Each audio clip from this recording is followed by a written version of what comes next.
Hello दोस्तों, नमस्कार। बात कर लेते हैं आज के दिन भर की सारी बड़ी खबरों की दोस्तों, जहां सबसे पहले आपको बताएंगे एससीओ समिट में जैसे प्रधानमंत्री मोदी जी चीन की यात्रा पर गए हैं, वैसे ही ठीक शहबाज शरीफ भी चाइना पहुंचे। लेकिन दोस्तों, जो सबसे बड़ी खबर और सबसे बड़ा मूवमेंट देखने को मिला दोस्तों, वो ये कि शहबाज शरीफ और प्रधानमंत्री नरेंद्र मोदी जी एक ही हॉल में नजर आए। लेकिन पीएम मोदी ने ऐसा इग्नोर किया शहबाज शरीफ को कि उनके चेहरे की लाली पानी में उतर आई दोस्तों। लेकिन वही तुर्की के राष्ट्रपति रेसेप तैयब से भी प्रधानमंत्री मोदी जी दूर दूर जाते दिखाई दिए। लेकिन खुद पाकिस्तान का सबसे बड़ा दोस्त ऑपरेशन सिंदूर में पाकिस्तान की मदद करने वाला तुर्की के राष्ट्रपति एर्दोगन खुद प्रधानमंत्री मोदी के पास आए हाथ मिलाने, जो कि एक बहुत बड़ा कूटनीतिक संदेश दे रहा है दोस्तों इंटरनेशनल लेवल पर। तो वहीं आपको बताएंगे दोस्तों कि प्रधानमंत्री नरेंद्र मोदी जी ने शहबाज शरीफ को इग्नोर मारा, यहाँ तक तो फिर भी ठीक था। लेकिन जिस देश के राष्ट्रपति ने शहबाज शरीफ को इनवाइट किया दोस्तों, उसने ही इग्नोर मार दिया। जी हां, शहबाज शरीफ के ठीक सामने से निकले जिनपिंग। शहबाज शरीफ गर्दन झुकाते रह गए, लेकिन जिनपिंग सीधे निकल गए। बताएंगे कैसे हुई उनकी इंटरनेशनल बेइज्जती दोस्तों, और कैसे व्लादिमीर पुतिन भी सीधे सीधे जा रहे थे कि अचानक से कूद पड़े शहबाज शरीफ इनके बीच में। बताएंगे पाकिस्तान का ऐसा आलम है कि हर जगह अपनी अंतरराष्ट्रीय बेइज्जती करवा ही देता है। वहीं दोस्तों, आपको महत्वपूर्ण खबरों में बताएंगे महाशक्तियों की आज होने वाली है बड़ी बैठक। व्लादिमीर पुतिन से 1 to 1 मिलेंगे PM Narendra Modi ji. Donald Trump की रहेगी जॉइंट स्टेटमेंट पर तगड़ी निगाह। जी हां, वहीं जिनपिंग को प्रधानमंत्री मोदी जी ने दिया भारत आने का न्योता। वहीं एससीओ में पाकिस्तान को तगड़ा झटका देते हुए जिनपिंग के सामने ही पीएम मोदी ने खोल दी उसकी पोल। आतंकवाद पर चीन का मिल गया सपोर्ट। जी हां, तो दोस्तों वहीं आपको बताएंगे नेपाल के प्रधानमंत्री केपी शर्मा ओली ने चीन के राष्ट्रपति जिनपिंग के सामने उठाया लिपुलेख का मुद्दा। जिनपिंग ने कर दिया नजरअंदाज, कहा कल आना, आज ऐसी बातें नहीं करनी। जी हां, तो वहीं दोस्तों सबसे बड़ी खबर आपको बताएंगे, आज से बड़े नियम बदल चुके हैं दोस्तों, जो सीधे आपकी जेब पर असर डाल सकते हैं पॉजिटिवली और नेगेटिवली। जिसमें सबसे खुशखबरी की खबर यह है कि एलपीजी गैस सिलेंडर के दामों में हुई भारी कटौती दोस्तों, 50 रुपए से भी ज्यादा की कटौती हुई है। वहीं गोल्ड खरीदने वालों के लिए भी बड़ी खबर दोस्तों, सारी जानकारियां एक एक करके आपको विस्तार से बताने वाले हैं। बस आप वीडियो के लास्ट तक बने रहेगा। और खबरों में आगे बढ़ने से पहले भारत की बढ़ती साख और भारत की बढ़ती ताकत का दिल से समर्थन करते हैं और मानते हैं कि अमेरिका जैसे चार देश अकेले भारत का कुछ नहीं बिगाड़ सकते। और अब इस नए भारत पर कोई दबाव काम नहीं करने वाला। तो इस वीडियो को लाइक करके, चैनल को सब्सक्राइब करके, बेल आइकन दबा के कमेंट में जय हिंद के साथ साथ हैप्पी जर्नी पीएम मोदी जरूर कहिएगा दोस्तों। बात कर लेते हैं पहली और सबसे बड़ी खबर की, जहां चीन के तियानजिन में आयोजित एससीओ शिखर सम्मेलन 2025 के रात्रि भोज में प्रधानमंत्री नरेंद्र मोदी जी ने पाकिस्तानी प्रधानमंत्री शहबाज शरीफ को नजरअंदाज कर दिया। एक ही हॉल में मौजूदगी के बावजूद प्रधानमंत्री मोदी जी ने शहबाज शरीफ से दूरी बनाए रखी। पहलगाम अटैक का गुस्सा प्रधानमंत्री नरेंद्र मोदी जी के जहन में दोस्तों लगातार दिखाई दे रहा था। प्रधानमंत्री मोदी जी पहले ही क्लियर कर चुके हैं कि आतंकवाद और बातचीत एक साथ नहीं चलेगी। चाहे तुम मेरे बगल से गुजरोगे, मैं तुम्हारी तरफ देखूंगा तक नहीं। जी हां, ये नाराजगी और रुख एससीओ के इस रात्रि भोज में नजर आया दोस्तों। सामने आई तस्वीरों और वीडियो ने सबको चौंका कर रख दिया। इन फोटोज वीडियोज में दोनों नेता एक ही कमरे में होने के बावजूद दूर दूर खड़े दिखाई दिए दोस्तों। पहलगाम आतंकी हमले और ऑपरेशन सिंदूर के बाद ये पहला मौका था जब दोनों नेता एक साथ किसी शिखर सम्मेलन में पहुंचे थे। रिश्तों की तलखी और तनाव साफ तौर पर दिखाई दिया दोस्तों। राजनीतिक विश्लेषकों के मुताबिक अगर हम आपको बताएं तो इस समय की संवेदनशीलता के अनुसार किसी संवाद या मेल मुलाकात की कोई गुंजाइश ही नहीं थी। आज भी ये दोनों नेता एक साथ होने वाले हैं और एक ही टेबल पर एससीओ की बैठक में शामिल होंगे। लेकिन दोनों नेताओं के बीच किसी तरीके की बातचीत या दोनों ही पक्षों के बीच किसी रिप्रोचमेंट का कोई प्रयास नहीं होगा दोस्तों। अब आप इमेजिन करिए, एक ही कमरे में दोनों नेता है, लेकिन प्रधानमंत्री नरेंद्र मोदी जी सबसे मिल रहे हैं, लेकिन शहबाज शरीफ को इग्नोर कर दिया। ये कितना बड़ा कूटनीतिक और अपने वादों में तटस्थ प्रधानमंत्री नरेंद्र मोदी जी ने एक मैसेज दे दिया और फिर एक बार पाकिस्तान को यह रियलाइज करवा दिया कि अपने गुण और अपने आदत को सुधारे पहले। जी हां, इतना ही नहीं दोस्तों, वहीं जब शहबाज शरीफ को पीएम मोदी जी ने किया इग्नोर, तो वहीं शहबाज के सबसे खास मित्र तुर्की के राष्ट्रपति एर्दोगन खुद प्रधानमंत्री नरेंद्र मोदी जी के पास आए हाथ मिलाने के लिए, जबकि पीएम मोदी जी उनको भी इग्नोर करने की पूरी कोशिश कर रहे थे। आपको बता दें, ग्रुप फोटो सेशन के बाद प्रधानमंत्री मोदी जी ने पाकिस्तान और तुर्की को छोड़ सभी देशों के नेताओं से मुलाकात की। इस दौरान उन्होंने पाकिस्तानी पीएम शहबाज शरीफ और तुर्की के राष्ट्रपति रेसेप तैयब एर्दोगन से दूरी बनाए रखी। फोटो सेशन के बाद प्रधानमंत्री मोदी जी ने नेपाल के प्रधानमंत्री के पी शर्मा ओली, ताजिकिस्तान के राष्ट्रपति Emomali Rahmon, Egypt PM Mostafa Madbouly, Belarus के राष्ट्रपति समेत कई नेताओं से मुलाकात की, लेकिन उन्होंने शहबाज शरीफ और एर्दोगन को नजरअंदाज किया। पहलगाम आतंकी हमले के बाद भारत और पाकिस्तान के रिश्ते जैसे बिगड़े हैं दोस्तों, और जैसा ऑपरेशन सिंदूर के समय में पाकिस्तान की जमकर मदद की थी तुर्की ने, जो ऑपरेशन सिंदूर के खिलाफ था, ऐसे में प्रधानमंत्री मोदी जी उनको भी इग्नोर करने की पूरी कोशिश कर रहे थे। लेकिन दोस्तों खुद एर्दोगन प्रधानमंत्री मोदी जी से हाथ मिलाते दिखाई दिए दोस्तों, आगे से आए हाथ मिलाने के लिए। और भारत की हमेशा से यही नीति रही है कि अगर आगे से कोई प्यार की भाषा का इस्तेमाल कर रहा है तो दो बोली प्यार की बोल देनी चाहिए, और वही ठीक प्रधानमंत्री मोदी जी ने किया। प्रधानमंत्री मोदी जी ने इसका स्वागत किया और भारत की शक्ति को दर्शाया। इन तस्वीरों को देखकर यह अनुमान लगाया जा रहा है कि तुर्की की भारत के साथ हाथ मिलाने की बेताबी ये बता रही है कि तुर्की भारत के साथ अच्छे संबंध बनाने के लिए अपनी पहल कर रहा है। लेकिन भारत उन देशों को माफ करने वाला नहीं जिसने उसके खिलाफ जाकर पाकिस्तान का साथ दिया। लेकिन गौर करने वाली बात यह है कि मंच पर हाथ मिलाने के बाद प्रधानमंत्री मोदी जी ने तुर्की के राष्ट्रपति की तरफ देखा तक भी नहीं और आगे बढ़ गए। जी हाँ, और हाथ भी दोस्तों इसीलिए मिलाना पड़ा क्योंकि एससीओ समिट का यह नियम है, ये रूल है कि अगर हाथ मिलाया जा रहा है तो आपको हाथ मिलाना पड़ेगा। और ऐसे में जब खुद तुर्की के राष्ट्रपति ने आगे से प्रधानमंत्री मोदी जी को हाथ मिलाने की पहल की तो पीएम मोदी ने अपना हाथ आगे बढ़ा दिया। तो वहीं दोस्तों आपको बता दें,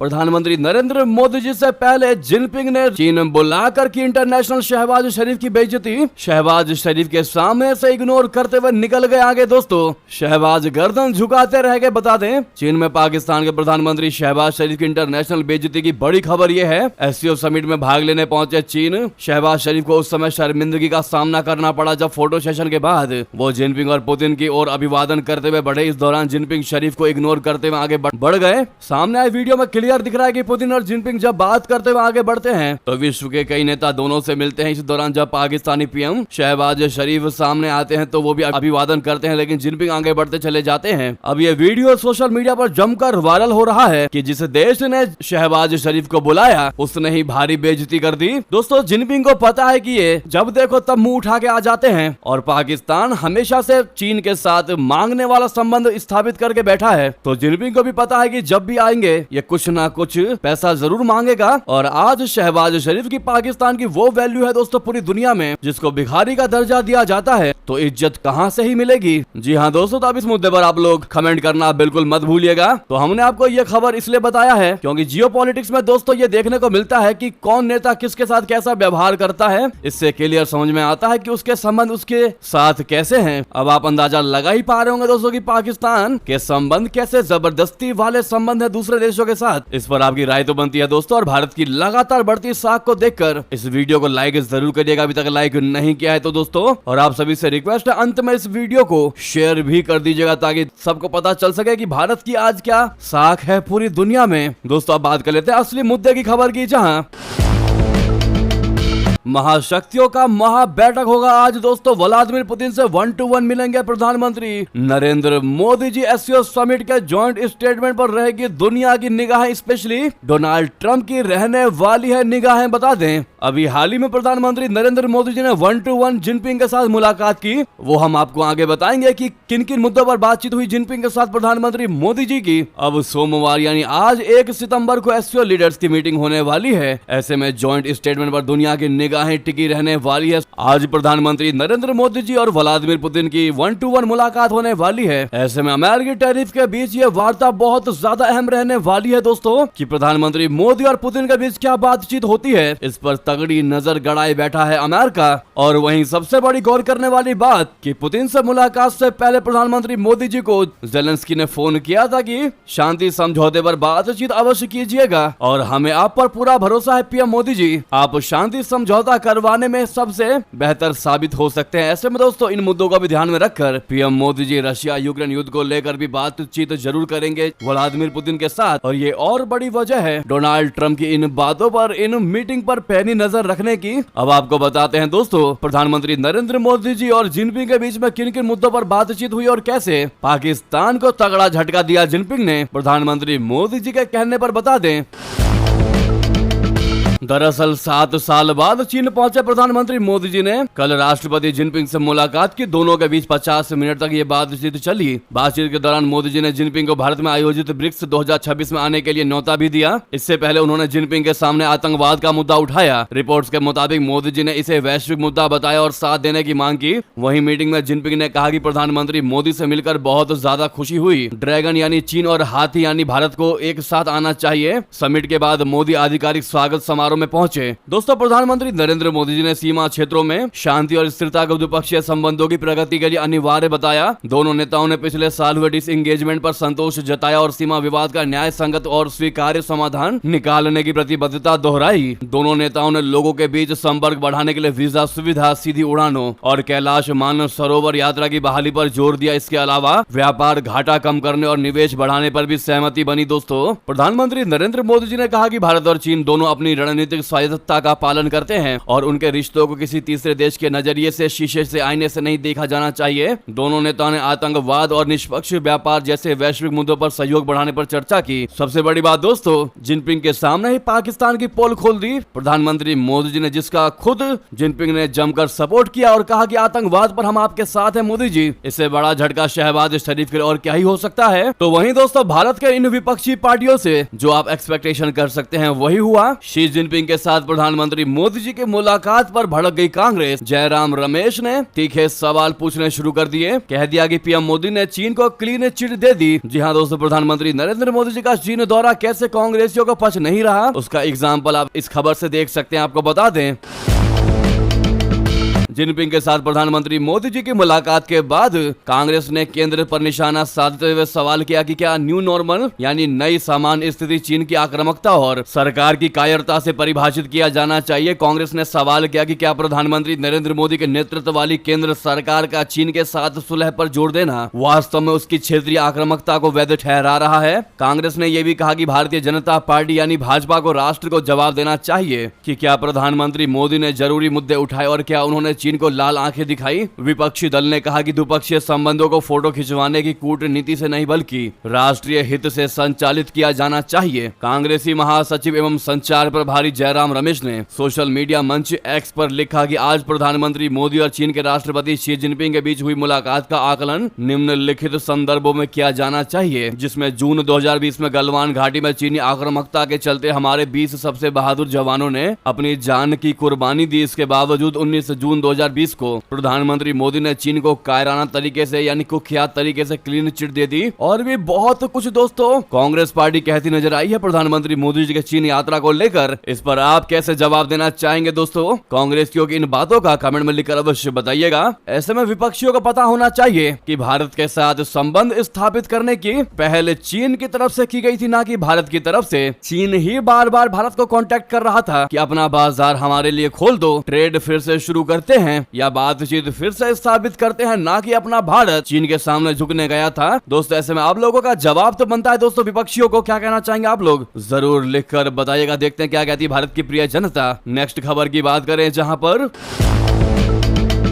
नेपाल के पीएम केपी शर्मा ओली ने चीन के सामने उठाया लिपुलेख का मुद्दा, तो जिनपिंग ने कर दिया नजरअंदाज। इग्नोर करते हुए बस गर्दन हिला दिया। बता दें, चीन में चल रहे शंघाई सहयोग संगठन के सम्मेलन के दौरान नेपाल के प्रधानमंत्री केपी शर्मा ओली ने राष्ट्रपति जिनपिंग के सामने विवादित लिपुलेख दर्रे का मुद्दा उठाया, लेकिन उन्हें निराशा ही हाथ लगी। जिनपिंग ने ओली के इस मुद्दे को पूरी तरह नजरअंदाज कर दिया। बता दें कि केपी शर्मा ओली ने शनिवार को चीन के राष्ट्रपति शी जिनपिंग के साथ हुई द्विपक्षीय बैठक के दौरान भारत और चीन के बीच लिपुलेख को व्यापार मार्ग के रूप में इस्तेमाल करने के समझौते पर आपत्ति जताई। नेपाल भारत के भूभाग लिपुलेख पर अपना दावा जताता है, हालांकि भारत ने हर बार उसके इस दावे को सिरे से खारिज किया है। भारत का कहना है कि नेपाल का यह दावा ना तो उचित है और ना ही ऐतिहासिक तथ्यों व साक्ष्यों पर आधारित है। भारत ने हमेशा कहा है कि लिपुलेख भारत का हिस्सा है। ऐसे में चीन ने प्रधानमंत्री केपी शर्मा ओली द्वारा उठाए गए लिपुलेख के मुद्दे को कोई तरजीह नहीं दी और न ही चीनी विदेश मंत्रालय द्वारा जारी आधिकारिक बयान में इस मुद्दे का कोई उल्लेख किया गया। इससे साफ झलकता है कि इस मुद्दे पर पूरे तरीके से जिनपिंग ने ओली को इग्नोर कर दिया। चीन ने ओली की आपत्तियों पर कोई प्रतिक्रिया ही नहीं दी। इससे केपी शर्मा ओली की उम्मीदों को तगड़ा झटका लगा है। बैठक के दौरान दोनों नेताओं ने नेपाल चीन द्विपक्षीय संबंधों और सहयोग को और मजबूत करने पर सहमति जताई। तयेनजिन के गेस्ट हाउस में राष्ट्रपति जिनपिंग के साथ ये बैठक संपन्न हुई। जी हाँ, तो वहीं आपको बता दें, दूसरी तरफ एससीओ मीटिंग के लिए चीन गए पीएम मोदी जी ने मुइजू से भी की मुलाकात। मुइजू से मुलाकात के बाद प्रधानमंत्री मोदी जी ने कहा कि तियानजिन में एससीओ शिखर सम्मेलन से इतर मालदीव के राष्ट्रपति मुइजू से बातचीत की। मालदीव के साथ भारत का विकासात्मक सहयोग हमारे लोगों के लिए अत्यंत लाभकारी है। और ये दोस्तों मुलाकात ऐसे समय में और ज्यादा महत्व बन जाता है जब चीन की वजह से ही मालदीव का राष्ट्रपति बनने के जस्ट बाद से भारत और मालदीव के संबंधों में दरार आ गई थी। मुइजू ने इंडिया आउट का नारा देते हुए चाइना इन का नारा दिया था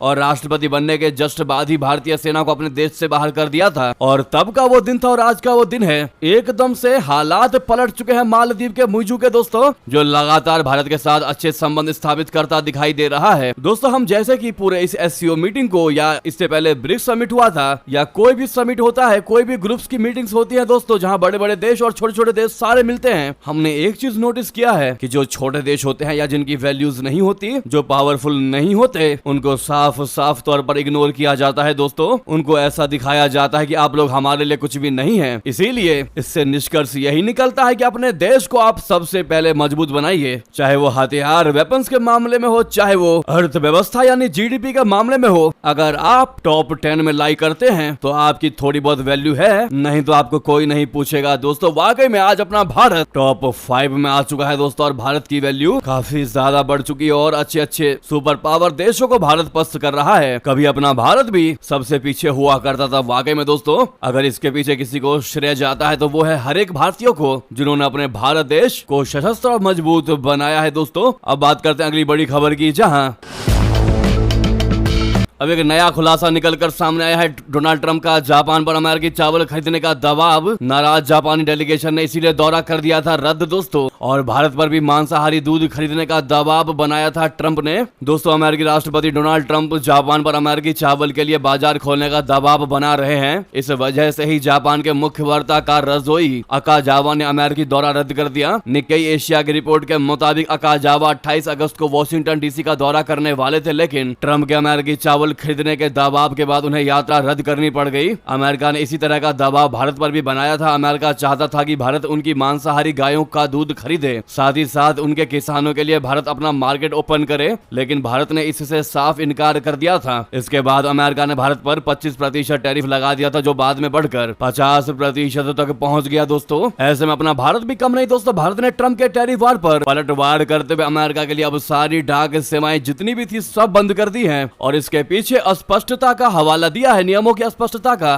कारण बताया गया है। अमेरिका के नए कस्टम नियमों की अस्पष्टता यानी कि एम्बिग्यूटी के कारण इंडिया पोस्ट ने अमेरिका जाने वाली सभी डाक सेवाओं की बुकिंग टेम्परेरी रूप से बंद कर दी है। डाक विभाग ने रविवार को एक आधिकारिक बयान जारी करके बताया कि अब ना तो पत्र, ना दस्तावेज और ना ही गिफ्ट आइटम अमेरिका भेजे जा सकेंगे। जी हाँ, इससे पहले आपको याद होगा हमने बताया था इंडिया पोस्ट ने केवल 100 अमेरिकी डॉलर से अधिक मूल्य के गिफ्ट आइटम की बुकिंग पर रोक लगाई थी। लेकिन अब स्थिति और गंभीर हो गई है, क्योंकि अमेरिका के कस्टम विभाग की नई प्रक्रिया को लेकर स्पष्ट नियम अभी तय नहीं हुए हैं। इसी कारण एयरलाइंस भी अमेरिका के लिए पार्सल ले जाने को तैयार नहीं है और जितनी भी सेवाएं थी सारी बंद कर दी गई हैं दोस्तों। तो वहीं बता दें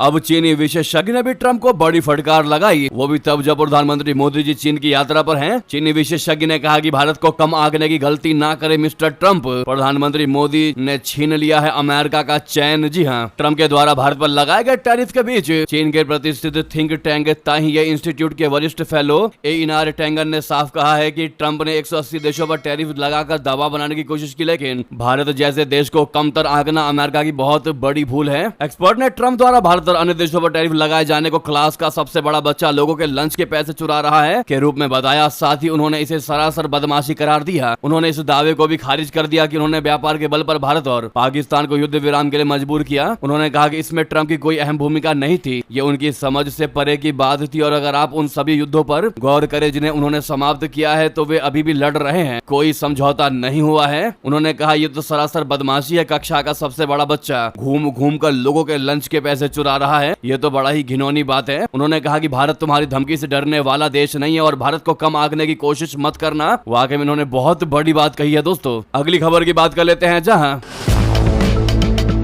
इधर शहबाज शरीफ पहुंचे चाइना, जैसे ही चीन में रखा कदम कि पाकिस्तान से आई बहुत बुरी खबर। दोस्तों, पाकिस्तान में आतंकवादियों ने बालिका विद्यालय को आईईडी से उड़ा डाला। जी हां, पाकिस्तान के उत्तर पश्चिम प्रांत खैबर पख्तूनख्वा के लक्की मरवत जिले में रविवार तड़के आतंकवादियों ने एक सरकारी बालिका प्राथमिक विद्यालय को विस्फोटक पदार्थ यानी आईईडी से निशाना बना दिया। वहां की पुलिस ने यह जानकारी दी। विस्फोट से इमारत के कुछ हिस्से क्षतिग्रस्त हो गए, लेकिन इसमें किसी के हताहत होने या घायल होने की खबर नहीं आई है। पुलिस तुरंत घटना स्थल पर पहुंची है और इलाके की घेराबंदी कर दी है, जबकि आसपास के इलाके में सुरक्षा कड़ी कर दी गई है। हालांकि इसको लेकर अपडेट आना बाकी है। दोस्तों, साथ ही साथ आपको बड़ी खबर बता दें, समुद्र में और बढ़ेगा भारत का दबदबा। जल्द होने वाली है एक और 1 लाख करोड़ की 2 पनडुब्बियों पर बड़ी डील। भारत चीन की नौसैनिक शक्ति को टक्कर देने के लिए अपनी पनडुब्बी क्षमता को बढ़ाने की तैयारी कर रहा है अपना भारत। इसके लिए वो अगले साल के मध्य तक 1 लाख करोड़ रुपए से अधिक के 2 पनडुब्बी सौदों को अंतिम रूप देने की योजना बना रहा है। इन सौदों में 3 स्कॉर्पियन पनडुब्बियों और 6 डीजल इलेक्ट्रिक स्टील्थ पनडुब्बियों की खरीद शामिल है। बता दें कि ऑपरेशन सिंदूर के बाद भारत अपने डिफेंस सेक्टर का तेजी से विस्तार कर रहा है। भारत अपने दुश्मनों को समुद्र में भी मात देने के लिए पूरी तैयारियों में जुटा है। दोस्तों, भारत अपनी समुद्री युद्ध क्षमताओं को बढ़ाने के लिए अगले साल के मध्य तक 1 लाख करोड़ रुपए से अधिक के 2 बड़े पनडुब्बी सौदों को अंतिम रूप दे सकता है। अगली खबर बता दें, प्रधानमंत्री मोदी जी के समर्थन में उतरा यह मुस्लिम नेता मां के लिए अभद्र भाषा बोलने वाले के खिलाफ फतवा जारी करने की बड़ी मांग। बता दें, बीजेपी अल्पसंख्यक मोर्चा के राष्ट्रीय अध्यक्ष जमाल सिद्दीकी ने दारुल उलूम देवबंद ने मांग की है कि प्रधानमंत्री की मां के लिए अभद्र भाषा का इस्तेमाल करने वाले के खिलाफ इस्लामिक फतवा जारी किया जाए। जमाल सिद्दीकी ने दारुल उलूम देवबंद के प्रिंसिपल मौलाना अब्दुल्ला मुजाहिद को पत्र लिखकर मोहम्मद रिजवी यानी उर्फ राजा के खिलाफ इस्लामिक फतवा जारी करने की मांग की है। पत्र में लिखा है कि मैं एक जिम्मेदार नागरिक और इस्लामिक मूल्यों का पालन करने वाले व्यक्ति के रूप में इस मामले को आपके ध्यान में लेकर आना चाहता हूं। वहीं दूसरी तरफ सांसद महुआ मोइत्रा के खिलाफ एफआईआर दर्ज हो चुका है। दोस्तों, गृह मंत्री अमित शाह जी के खिलाफ आपत्तिजनक बयान दिया था इसने। तृणमूल कांग्रेस की सांसद महुआ मोइत्रा नए विवाद में फंस चुकी है। गृह मंत्री अमित शाह जी के खिलाफ बयानबाजी करने पर महुआ मोइत्रा के खिलाफ माना कैंप थाने में भारतीय न्याय संहिता यानी बीएनएस की धारा 196 और 197 के तहत केस दर्ज कर लिया गया है। पार्टी के कई नेताओं ने महुआ के आपत्तिजनक बयान का विरोध दर्ज करते हुए पुलिस से कार्रवाई की मांग की थी। दोस्तों, अगली बड़ी खबर की बात कर लेते हैं, जहां पर आज से बदल रहे हैं बड़े नियम, सीधे आपकी जेब पर पड़ेगा असर। बता दें,